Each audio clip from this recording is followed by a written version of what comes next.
In the vibrant village of Mamboleo, surrounded by sprawling acacia trees and golden savannas, lived a boy named Omari. From the moment Omari could speak, he was known for one thing: his endless questions. Everywhere he went, Omari's questions followed.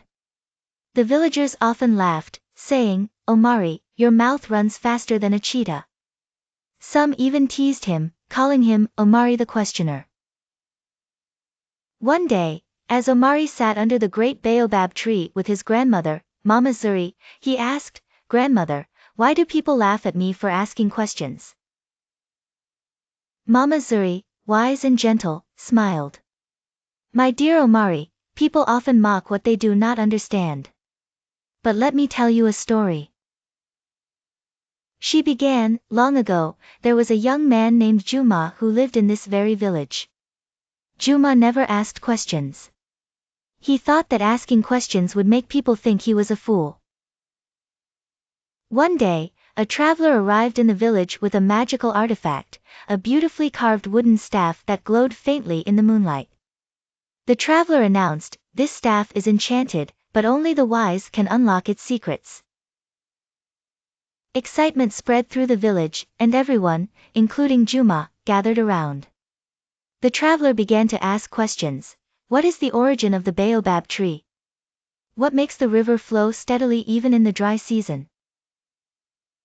The villagers looked at one another, confused. They had no answers. But Juma, afraid to appear foolish, remained silent. Days passed, and the traveler left with his staff, disappointed that no one had the curiosity to unravel its secrets. Mama Zuri paused and looked at Omari. "Do you know what happened to Juma?" Omari shook his head, eyes wide with curiosity. Juma lived his whole life in ignorance because he was too afraid to ask questions. His fear of appearing foolish kept him from gaining knowledge. And so, he lived as a fool, not because he didn't know, but because he refused to learn. Omari thought deeply. "But, grandmother, what if my questions annoy people?" Mama Zuri laughed. "Omari, a child who asks questions does not become a fool. Questions are the seeds of knowledge.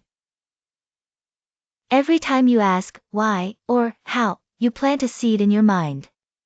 If you nurture it by seeking answers, it will grow into a tree of wisdom. Never stop asking, my child." From that day forward, Omari embraced his curiosity with pride. He visited the elders, the farmers, and even the village blacksmith, asking questions about their crafts, traditions, and stories. Slowly, Omari became known not as Omari the Questioner, but as Omari the Wise. Years later, when Omari became the village chief, people marveled at his knowledge and understanding. He guided the village through droughts, celebrated their harvests, and taught the children that questions were the key to unlocking the world's mysteries. As he often said to the children under the baobab tree, a child who asks questions is like the river, it never runs dry of wisdom, for it flows from the source of curiosity. Please like, share and subscribe to my channel. Bye.